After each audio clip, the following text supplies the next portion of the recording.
ये शिवलिंग जलाधारी, ये जो चरण पे से जल नीचे गिर रहा है वो स्थान, बहुत बहुत ध्यान देना थोड़ा सा हो।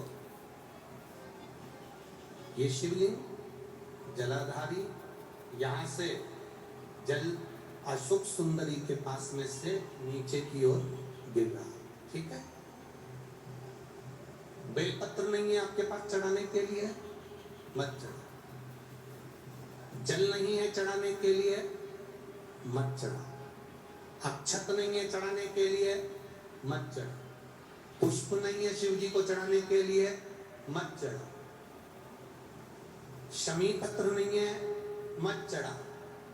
पर किसी शिवालय में, किसी शंकर के मंदिर में अगर तुम गए हो, तुम्हारे पास में कुछ भी नहीं है, जो भी भगवान का दर्शन तुमने किया है, तो यहाँ से जो पानी नीचे गिरता है, उस गिरने वाले स्थान पर मात्र अपने हाथ का 3 बार स्पर्श कर कर बाबा से दिल की बात कहकर आ जाओ, वो सहज प्रसंग है। मेरा देव अधिदेव महादेव ऐसे हैं, पार्वती मैया जब भोजन परोसती है, काकड़िया की रोटी बनाई, काकड़िया की साग, और परसे माता पार्वती जी पावे भोलानाथ, मन शिव रटोरे, छोड़ दो कपट मन शिव रटोरे। काकड़िया की रोटी बनाई और काकड़िया की साग।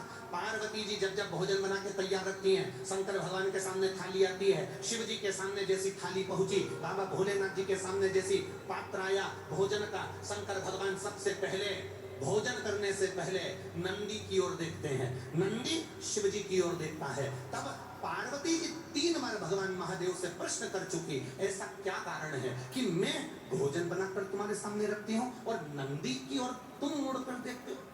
भोजन में कोई कमी रह गई, भोजन में नमक रह गया, भोजन में मिर्ची रह गई, भोजन में घी रह गया, भोजन में क्या कमी रह गई कि मैंने थाली रखी और तुमने नंदी की ओर देखा? ऐसा है क्या? पति भोजन करने बैठे तो पत्नी ने थाली लगा के रखी और पति अपना मोबाइल देखता रहे, तो पत्नी को गुस्सा नहीं आएगा? तुम्हारा मोबाइल जरूरी है कि भोजन जरूरी है? किससे चैटिंग चल रही है? क्या है ये? किससे बात चल रही है? क्या हो गया ये मोबाइल में क्यों लगे रहते हो दिन भर? भोजन की थाली सामने रखी है ना। माता पार्वती जी ने शिव जी के सामने भोजन की थाली रखी और भगवान शंकर भगवान ने नंदी की ओर मुख कर देखा। जो नंदी की ओर देखा तो पार्वती जी ने गुस्सा कर दिया। माता पार्वती जी बोली, प्रभु एक बात बताओ, मैं रोज भोजन की थाली लाती हूँ और आप भोजन की थाली देखकर नंदी की ओर देखते हो, ऐसा है क्या?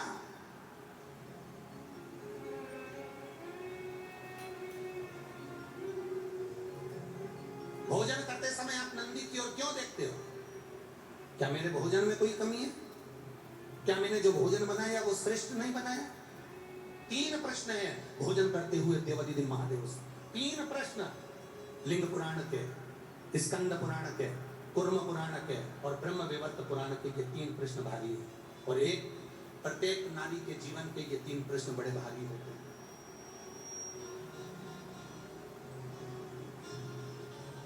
ब्रह्म विवर्त पुराण में भी ये वर्णन किया गया। प्रश्न कर लिया, क्या कारण क्या? ये नंदी को तुमने देखा क्यों और नंदी ने तुमको देखा क्यों? क्या बात क्या है? शंकर भगवान उस समय पर मौन होकर, मेरा देवाधिदेव महादेव त्रिकालदर्शी कालाधिपति मेरा विश्वनाथ, मुस्कुरा दिया। बस हंसे प्रभु, बोले कुछ। जब कोई प्रश्न बड़ा भारी होता है ना और कुछ अच्छा ही होता है ना, तो मुस्कुराया जाता। पार्वती जी ने पूछ दिया, आखिर बात क्या है? क्या हुआ क्या? ऐसा कारण शिव जी ने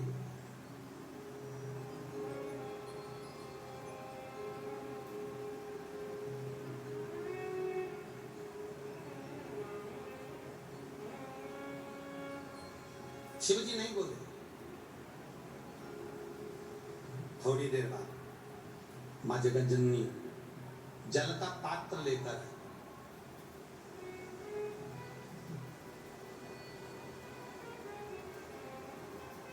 जो जल का पात्र लेकर मां जगत जननी आई, शिव जी ने अपनी केश को, जटा को हाथ लगाया,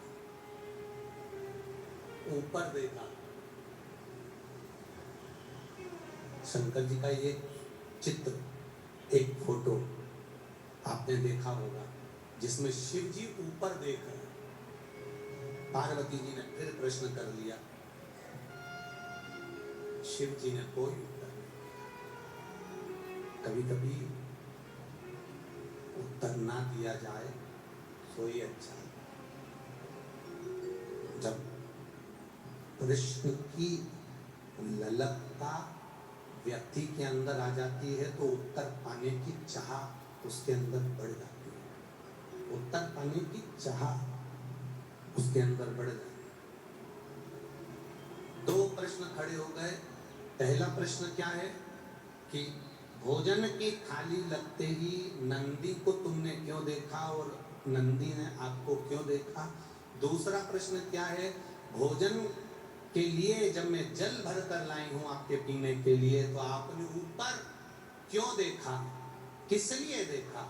और महाराज तीसरा प्रश्न, जब भोलेनाथ भोजन की थाली पे से उठ गए, जल पान कर कर उठ गए, जब मेरे शंकर भगवान जल पीकर भोजन की थाली पर से उठकर जब चले और बाहर जाकर केवल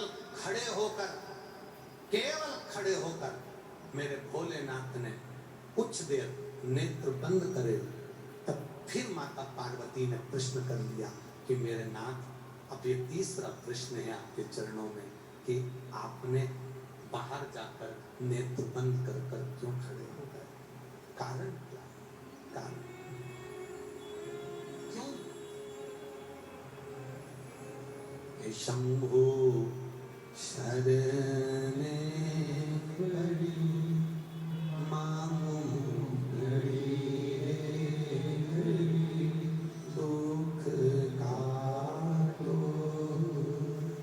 दया करी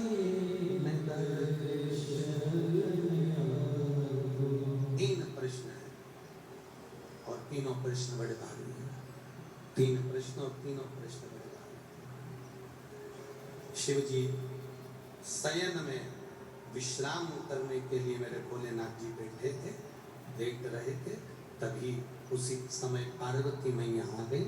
शिव जी के चरण के नीचे के तलवे को मेरी माता पार्वती जी ने हाथ लगाया, शंकर भगवान के पांव के तलवे में।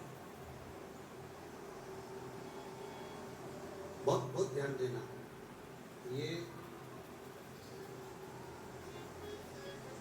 ये शिवलिंग जलाधारी, ये जो चरण पे से जल नीचे गिर रहा है वो स्थान, बहुत बहुत ध्यान देना थोड़ा सा। ये शिवलिंग जलाधारी, यहाँ से जल अशोक सुंदरी के पास में से नीचे की ओर गिर रहा, ठीक है। बेलपत्र नहीं है आपके पास चढ़ाने के लिए, मत चढ़ा।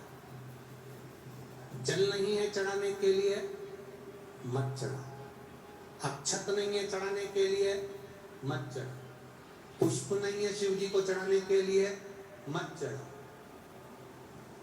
शमी पत्र नहीं है, मत चढ़ा। पर किसी शिवालय में, किसी शंकर के मंदिर में अगर तुम गए हो, तुम्हारे पास में कुछ भी नहीं है, जो भी भगवान का दर्शन तुमने किया है, तो यहाँ से जो पानी नीचे गिरता है, उस गिरने वाले स्थान पर मात्र अपने हाथ का 3 बार स्पर्श कर कर बाबा से दिल की बात कहकर आ जाओ, वो सहज प्रसंग है। माने मेरी माता पार्वती जी ने शिव जी के चरण के नीचे के तलवे को मेरी माता ने स्पर्श किया है। आज बाबा बैठे हुए और माता ने चरण के तलवे को स्पर्श किया, स्पर्श स्पर्श किया। बस अब पार्वती जी ने प्रश्न नहीं किया, 3 प्रश्न माता पार्वती जी कर चुकी थी, अब दूसरी बार माता पार्वती जी ने शंकर जी से कोई प्रश्न नहीं किया। मेरा धर्म पत्नियों से निवेदन है, तुम्हारे पति से तुमने एक प्रश्न किया और उसका उत्तर अगर वो नहीं दे रहे हैं तो तुम मौन हो जाओ, चुप हो जाओ, पीछा मत पकड़ना। पर तुम्हारी आदत इतनी विचित्र है, जब तक उस बात के पीछे तुम्हारी लड़ाई नहीं हो जाए तब तक तुम वो बात कभी खत्म करती ही नहीं। उसके पीछे जब तक विवाद ना हो जाए तब तक वो बात खत्म नहीं होती।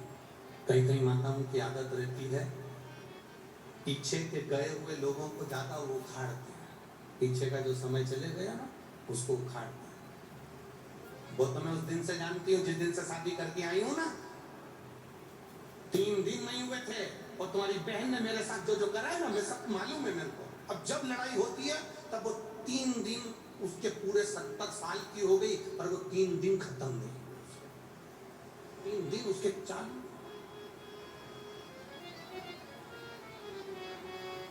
अब मेरे महादेव जी ने क्या करा, केवल चरण के तलवे को स्पर्श किया था मेरी मां ने, केवल चरण को स्पर्श, और शिव जी ने कह दिया, गौरा, ए गौरा, ए हिमालय सुता, ए विनायक की महतारी, हे षडानंद कार्तिकेय की मां,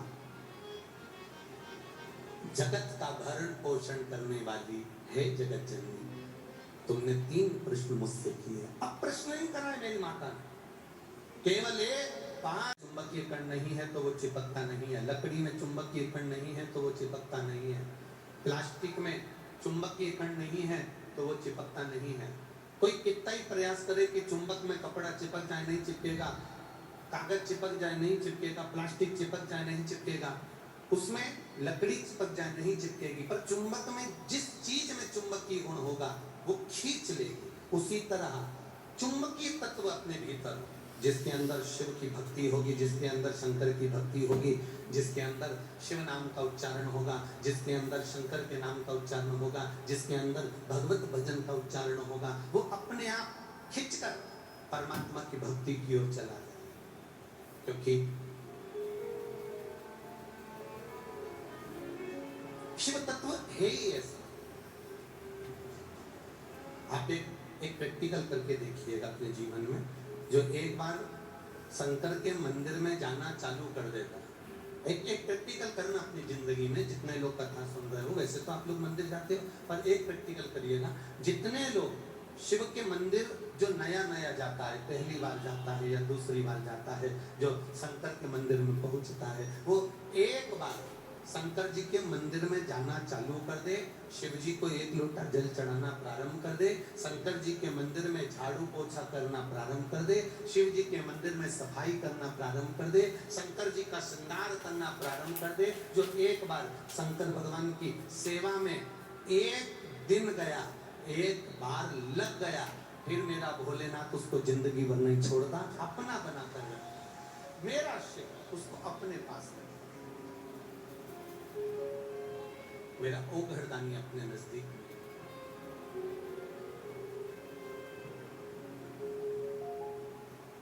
और खाली ना जाता कोई दर से तुम्हारे, खाली ना जाता कोई दर से तुम्हारे, मैं भी खड़ा हूँ नदी माहे फसाए, अपने हृदय से लगा लो,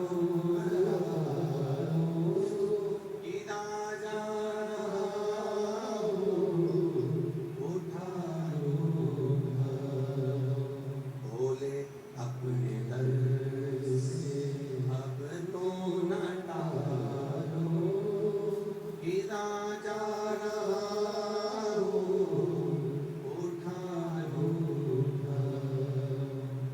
जितनी भगवान भोलेनाथ जी की भक्ति आपके भीतर समाती चली जाएगी, उतना उतना आप शिव के होते चले जाएंगे, भगवान गोवर्धनी के होते चले जाएंगे। सती मैया ने जिद करी, जिद कर कर अपने पिता के घर चली गई। पिता के घर जाने पर सबका स्थान देखा, पर मेरे महादेव का स्थान नहीं देखा, मेरे शिव जी का कोई स्थान।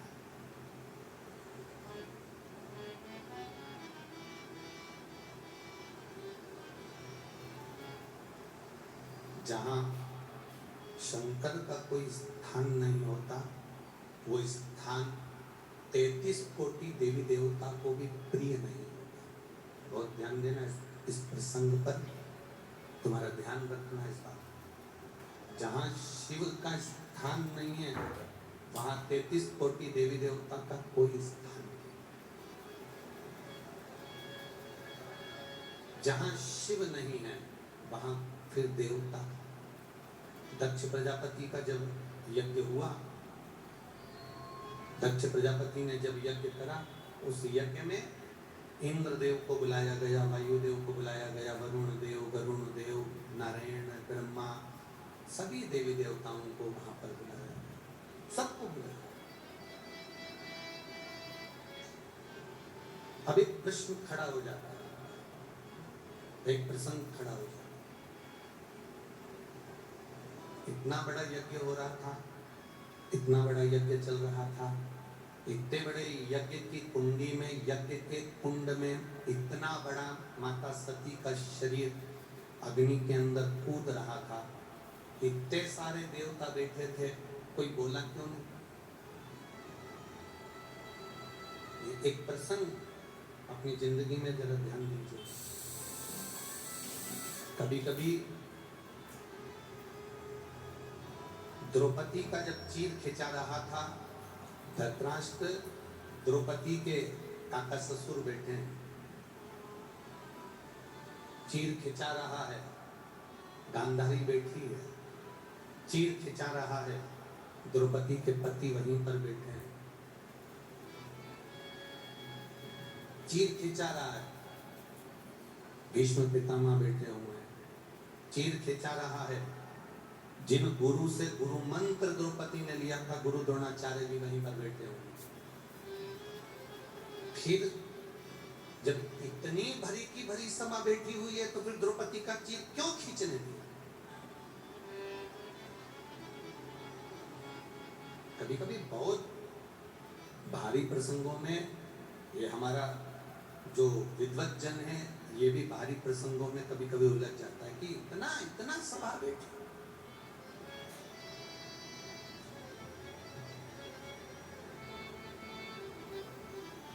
द्रौपदी का चीर कोई बचा नहीं पाया,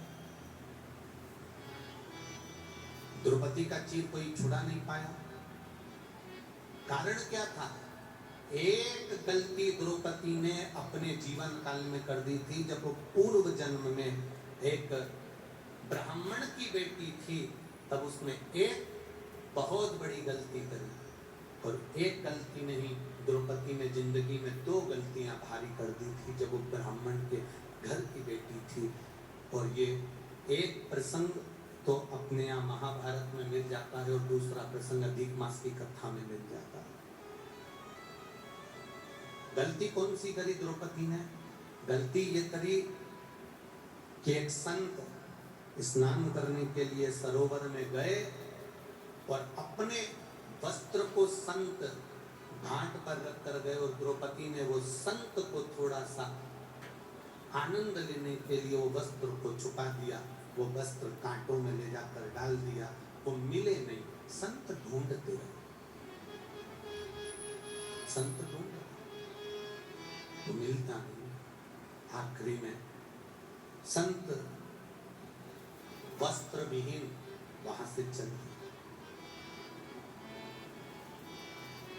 जिसने मेरा ये वस्त्र लिया है,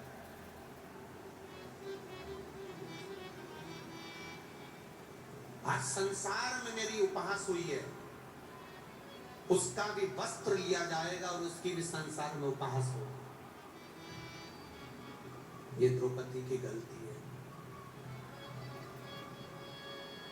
एक गलती द्रौपदी ने कर दी थी, वो गलती मूल थी कि वो सभा लगी हुई है, ढेर सारे बैठे हुए हैं, सारे विद्वत जन बैठे हुए हैं, उसके सगे, उसके आनंद में उसके रिश्तेदार नातेदार, भीष्म पितामह, 5 पति, धृतराष्ट्र, गांधारी सब बैठे हैं, गुरु द्रोणाचार्य बैठे हैं, गुरुवर बैठे हैं, और उसके बाद उसका चीर खिंचा रहा। उसका कारण केवल एक ही है कि उसने जो पूर्व में करा उसका भोग आज भोगना पड़ रहा है। एक बात का अंदाजा लगा कर रखना, कोई कोई व्यक्ति को देखना, किसी किसी व्यक्ति को देखना, ना वो गुटखा खाता है, ना वो मदिरा का नशा करता है, ना वो चिलम पीता है, ना वो गांजा पीता है, ना वो कुछ भी भांग नहीं खाता, ना वो सुपारी खाता, ना उसके कोई गलत शौक है, इसके बाद भी उसको कभी कभी ऐसी बीमारी हो जाती है, कैंसर जैसा रोग हो गया, सारा घर आश्चर्य में पड़ जाता है कि ना तो ये मदिरा का नशा करे, ना ये दारू का नशा करे, ना ये सिगरेट पिए, ना ये बीड़ी पिए, ना ये चिलम लगाए, ना ये कुछ गलत काम करे, ना कोई नशा करे, इसके बाद भी इसको इतनी भयंकर बीमारी कैसे हो गई? बोलो, सुनी कि नहीं सुनी? कभी कभी तुम लोगों के ध्यान में भी आई होगी। आखिर इतनी बड़ी बीमारी इसको हो कैसे?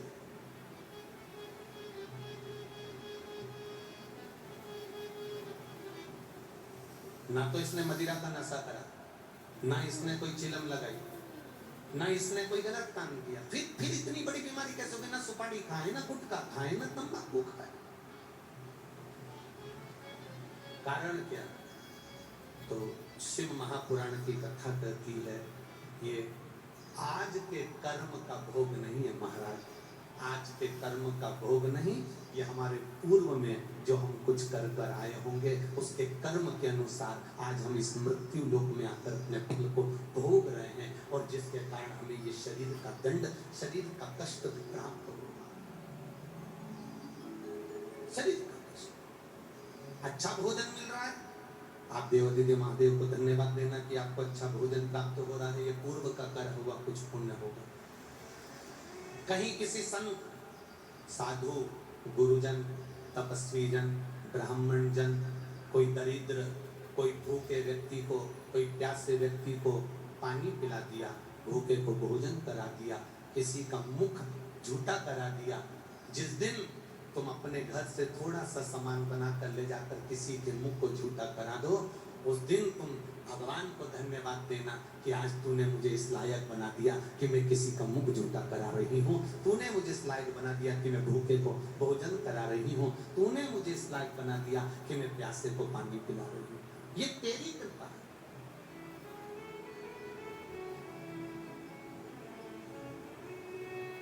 जोड़ जोड़ के तो जिंदगी में सब चले गए और आखिरी में यहीं पे छोड़ गए, और अंत में हुआ क्या? बस केवल इतना, ये हाथ से लेके इससे बड़ा कोई फोटो अपने घर में तुम मर जाओ तो कोई लगाने वाला नहीं, इससे बड़ा नहीं फोटो लगाएगा। हाँ, कहीं कहीं का अच्छा अगर पैसे वाला हुआ तो फोटो थोड़ा बड़ा हो सकता, पर माला तो प्लास्टिक की ही रहेगी, फोटो भले कितना ही बड़ा हो।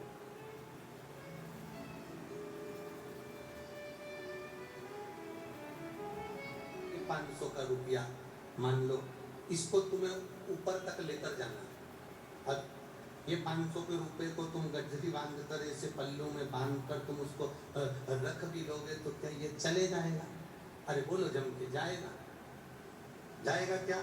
नहीं जाएगा। अब इस 500 रुपए को तुम कहीं पेंट की नीचे सी मोरी को मोड़ के भी उसमें छुपा के भी रख लोगे तो चला जाएगा क्या? नहीं जाएगा।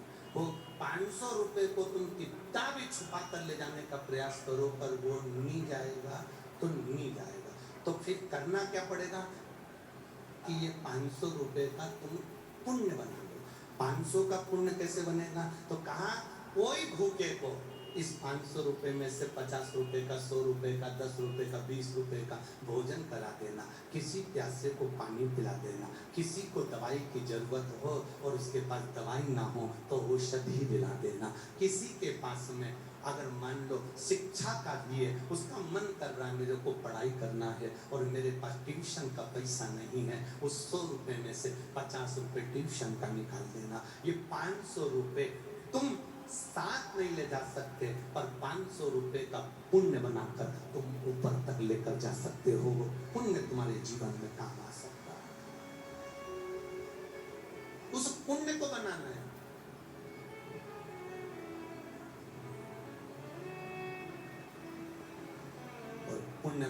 कोई साधारण बात नहीं है, बहुत कठिन विषय, बहुत कठिन विषय। जिस दिन किसी भूखे को भोजन करा दो, जिस दिन तुम किसी प्यासे को पानी पिला दो, तो समझ लेना कि तुमने आज भोलेनाथ ने तुमको इस लायक बना दिया।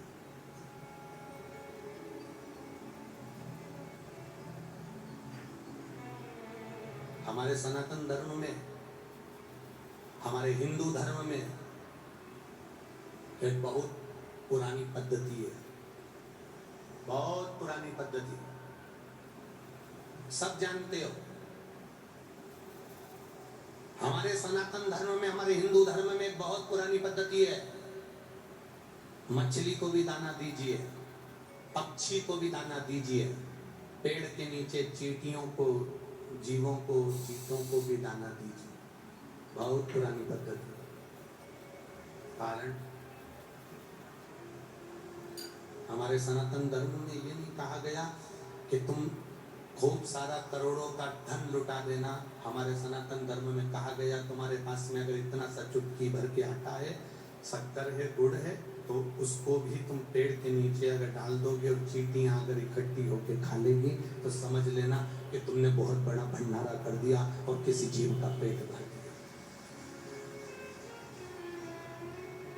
कई लोग कहते हैं भगवान हमको देगा ना तो मैं 5 कुंटल आटे का भंडारा करूंगा, अगर भगवान हमको देगा तो 10 पीपा तेल का दान करके भंडारा करूंगा, अगर भगवान मुझको देगा 50 पीपा घी की नुक्ति बनवाकर मैं भंडारा करूंगा, अगर भगवान मुझे देगा तो मैं इतना बड़ा भंडारा करूंगा। शिव महापुराण की कथा कहती है, शंकर भगवान का चरित्र कथा है, शिव तत्व कहता है, शंकर का गुणगान कर रहा है। सारे देवी देवताओं को 56 भोग लगते हैं। राम जी के मंदिर जाना 56 भोग लगेंगे, द्वारकाधीश के मंदिर जाना 56 भोग लगेंगे, देवी के मंदिर जाना 56 भोग लगेंगे, दत्त के मंदिर जाना 56 भोग लगेंगे। सारे देवता को 56 भोग लगते हैं, पर मेरे किसी भी शिव के मंदिर में जाना शंकर भगवान को 56 भोग नहीं लगते। कारण क्या है? शंकर भगवान कहते हैं मेरे इतने सारे भूत प्रेत डाकनी पिशाचनी चुड़ैल इतने सारे भूत बने हुए हैं और मेरे अपने गण मंदिर के बाहर खड़े हुए हैं और मैं अंदर 56 भोग खाऊं, अकेला खाकर संतुष्ट हो जाऊं, मुझे 56 भोग नहीं पाना। जो बाहर खड़े हैं इनको कुछ खिला देना, मुंह झूठा करा देना, 56 भोग हो गया। अर्थात इनको तुमने एक गिलास पानी पिलाया, एक अन्न का निवाला खिलाया, एक जरा सा एक बिस्कुट का टुकड़ा भी तुमने इसको खिलाया है, तो वो भगवान भोलेनाथ को 56 भोग के बराबर है। मेरे शिव को नहीं चाहिए 56 भोग।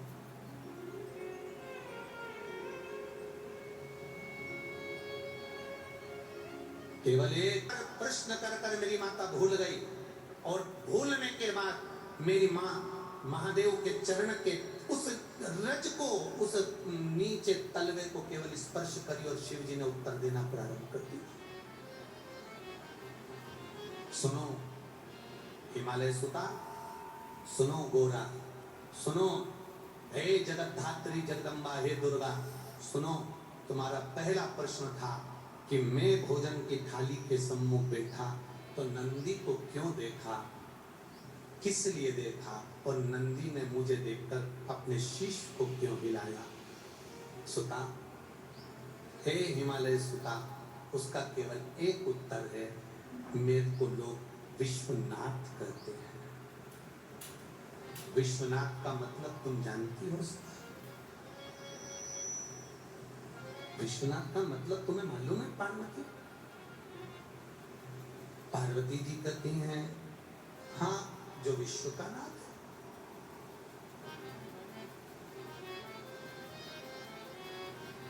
शिव जी ने कहा पार्वती, विश्वनाथ का मतलब है कोई अनाथ ना रहे, सबका उदर पोषण हो, सबका पेट भरे।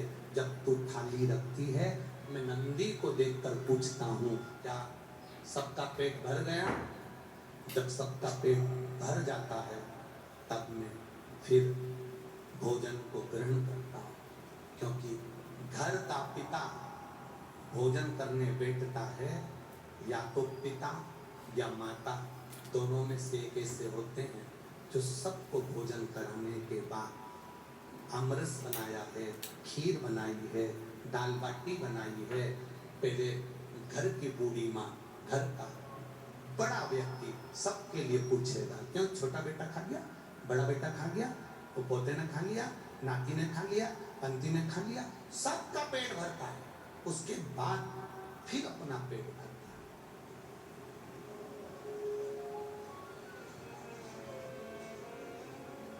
मैंने नंदी से पूछा, क्या सबका पेट भरा गया? नंदी ने शीश हिलाया, ठीक है। अब मुझे दूसरा प्रश्न का उत्तर जो था, देवादिदेव महादेव ने कहा, सुनो पार्वती जी, जिस समय तुम जल का पात्र लेकर आई थी, उस जल के पात्र को जब मेरे सामने लाकर दिया था तो मैंने ऊपर अपने नेत्रों को करा, नेत्रों से मैंने ऊपर देखा। उस समय में मां गंगा से पूछ रहा था, गंगा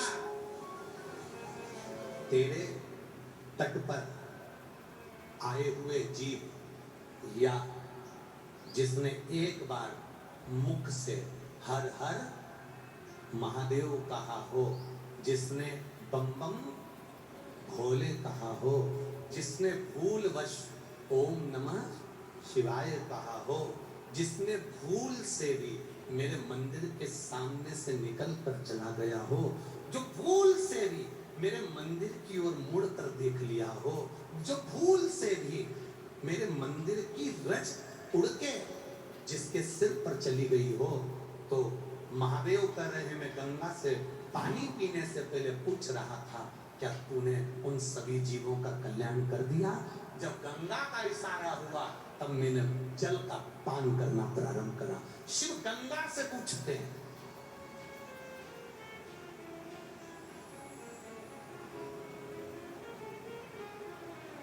और तीसरा प्रश्न का उत्तर, तीसरे प्रश्न का उत्तर महादेव कह रहे हैं, मैं बाहर गया, नेत्र बंद कर थोड़ी देर खड़ा हो गया, तब शंकर भगवान कहते हैं, उस समय पर मैं बाहर खड़े होकर मेरे इष्ट मेरे राम को याद कर रहा था और उनको धन्यवाद दे रहा था कि तूने मुझे जो कार्य सौंपा है विश्व के भरण पोषण का, वो मैंने सुचारू रूप से कर दिया, उसके लिए तेरा धन्यवाद है। नेत्र बंद कर। राम जी शंकर भगवान का भजन करते हैं, शंकर भगवान राम जी का भजन करते हैं, नारायण भगवान शिव का भजन करते हैं, शिव नारायण का भजन करते हैं, एक दूसरे की भक्ति में सब लगे हुए, एक दूसरे के भजन में सब लगे हुए, एक दूसरे के स्मरण में सब। हमारे जैसे नहीं है कि हम एक दूसरे की टांग खींचने में लगे हुए हैं। देवताओं में कभी ये नहीं हुआ कि एक दूसरे की टांग खींची हो। अगर देवता टांग खींचते होते तो एक उनकी कथा नहीं सुनता। देवता कभी किसी की टांग नहीं खींचे।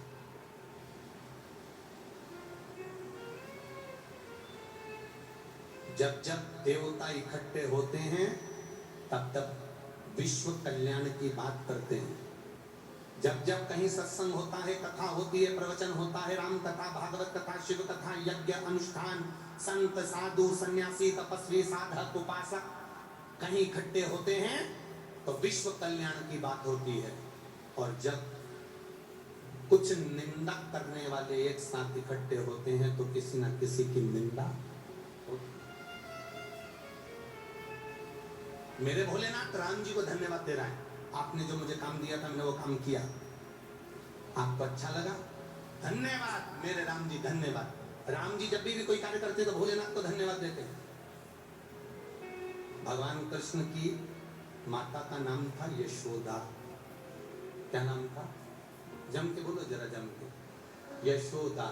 यशोदा का मतलब है यश ददाती इति यशोदा, जो दूसरे को यश देती, अपयश स्वयं ले लेती, वो यशोदा। उसका मतलब क्या था? यशोदा एक ऐसी गोपी, यशोदा ऐसी मैया कि पूरे ब्रजमंडल में यशोदा जी का कोई विरोध ही नहीं था। कारण क्या था? क्या कारण था यशोदा जी का कोई विरोध ही नहीं है? यशोदा जी का एक कारण था सबसे प्रबल कारण यशोदा जी का एक था, जिस गोपी के घर में कोई काम पड़ता था, कोई गोपी बाद में जाए, यशोदा पहले दौड़ कर जाती है। 3-4 देवरानी जेठानी का घर है, अंदाजा लगा कर देखना, एक आध इन देवरानी जेठानी में एक जेठानी या देवरानी 4-5 में से ऐसी होगी जो सबके सुख दुख में सबसे पहले दौड़ कर चली जाती है। कोई बुलाए तो ठीक, नहीं बुलाए तो ठीक, सबसे पहले जाके खड़ी हो जाती है। तो चिंता मत कर, मैं बैठी हूँ ना, तो चिंता नहीं करना। 40 मेहमान आ रहा है, कोई बात नहीं। छोरी को देखने वाला है ना, कोई बात नहीं। छोरा को देखने वाला है ना, कोई बात नहीं। तुम सब अंदर रहना, मैं रसोई घर संभाल लूंगी, तुम वो काम कर लेना, मैं सब देख लूंगी।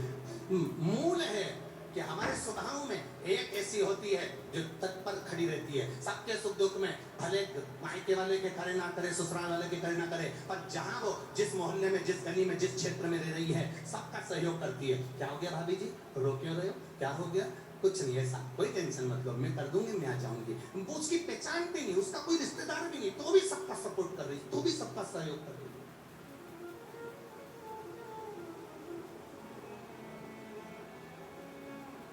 उसका कोई रिश्तेदार नहीं, तो भी कर रही, क्योंकि उसने जान लिया, उसने पहचान लिया कि हर एक में वो समाया है। जलचर, थलचर, वायुचर, जितने जीव है सबके अंदर वही समाया है। सब कोई अलग से है। मेरे राम शिव जी का धन्यवाद करते हैं। मेरे शिव जी स्वयं भोलेनाथ राम जी का धन्यवाद करते हैं। कभी मेरे भोलेनाथ जी ने ये नहीं कहा कि मेरा नाम विश्वनाथ है तो मैं अपना बखान करूं। ना ना, एक संत के प्राण छूटे और एक डाकू के प्राण छूटे। एक संत मरा और एक डाकू मरा, दोनों मरा। संत भी मरा, डाकू भी मरा, दोनों ऊपर गए यमलोक में। तो यमराज ने पहले डाकू से पूछा, तुम कौन हो? डाकू बोला, मैं डाकू हूँ, सबके डाका डालता था, सब मेरे डाका डालने से रोते थे, कई लोगों को मारा भी मैंने, पीटा भी मैंने, कई लोगों की हत्या भी मैंने कर दी, सबका धन लाया, निपटा दिया, खा गया, सब अपने खर्चे में लगा दिया। मैंने दुनिया के लोगों को बहुत दुख दिया है। मैं डाकू था, मैंने दुनिया को कष्ट दिया है, पर मैं आपके चरणों में खड़ा हूँ, आप जैसा कहोगे वैसा मैं अपने कर्म का दंड भोगने को तैयार हूँ। मैंने गलती करी है, मैं क्षमा चाहता हूँ। मैंने दुनिया के लोगों को लूटा, क्षमा चाहता हूँ। मैंने बेईमानी करी, मैं क्षमा चाहता हूँ। मैंने दुनिया के लोगों को मारा, क्षमा चाहता हूँ।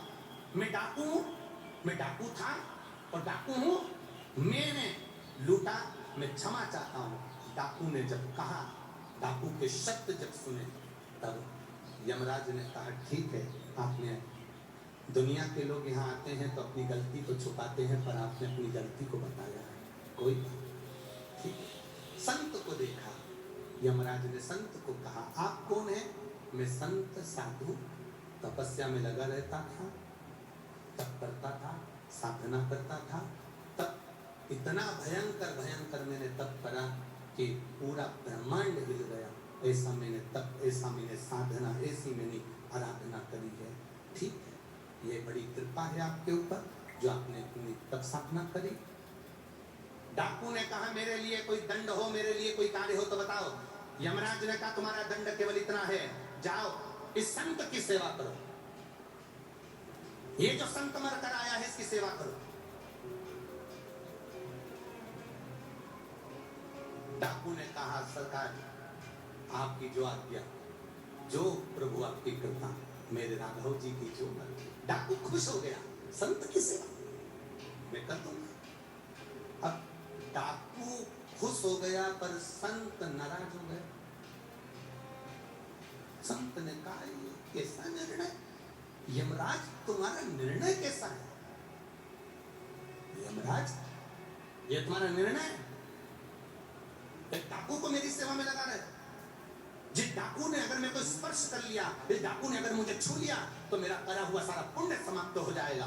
ये डाकू को मेरी सेवा में लगा रहे। ये डाकू मुझे छूना नहीं चाहिए, इसने डाका डाला है, लोगों का कत्ल करा है, लोगों को मारा है। मैं पवित्र जीव, मैं पवित्र आत्मा, मैं संत हूँ, मैं साधु हूँ, मैंने भजन करा, तप करा, साधना करी, और तुम मेरे सेवा में डाकू को लगाए।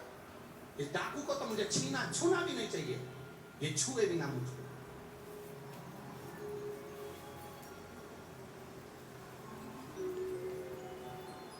यमराज ने कहा, वो डाकू तुमसे बड़ा हो गया,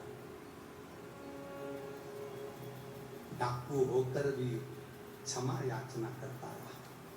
और महाराज जी, आप पवित्र थे, तप करा था, साधना करी थी, इसीलिए तो डाकू को आपकी सेवा में लगाया था कि आपका मात्र स्पर्श हो जाता तो वो डाकू का भी कल्याण अपने आप हो जाता, अपने आप। पर इतना अहंकार अपनी उस तप साधना पर, जिसमें तुम एक डाकू का भी कल्याण नहीं कर सकते।